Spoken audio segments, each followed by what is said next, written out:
अभी सूरज नहीं डूबा, जरा सी शाम होने दो। मैं खुद ही लौट जाऊंगा, मुझे नाकाम होने दो। मुझे बदनाम करने के बहाने ढूंढते हो क्यों?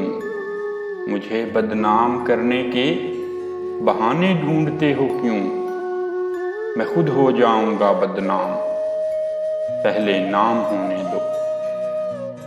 अभी मुझको नहीं करना एतराफ़े शिकस्त तुमसे। अभी मुझको नहीं करना एतराफ़े शिकस्त तुमसे। मैं सब तस्लीम कर लूंगा, ये चर्चा आम होने दो। मेरी हस्ती नहीं अनमोल, फिर भी बिक नहीं सकता। मेरी हस्ती नहीं अनमोल, फिर भी बिक नहीं सकता। वफ़ाएं बेच लेना बस, ज़रा नीलाम होने दो। नए आगाज़ में ही हौसला क्यों छोड़ बैठे हो? नए आगाज़ में ही हौसला क्यों छोड़ बैठे हो? तुम सब कुछ जीत जाओगे, ज़रा अंजाम होने दो।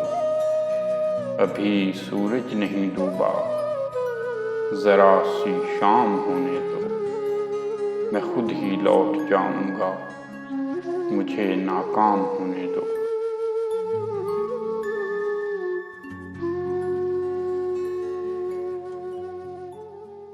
दोस्तों, अगर आपको वीडियो पसंद आई हो तो वीडियो को लाइक कर दें और मेरे चैनल को सब्सक्राइब करके बेल आइकन भी प्रेस कर दें ताकि आपको शायरी की नई वीडियोस मिलती रहें। खुश रहें, खुश रखें, दुआओं में याद रखिएगा। इंशाल्लाह जल्द ही मुलाकात होगी शायरी की एक नई वीडियो के साथ। तब तक के लिए खुदा हाफिज।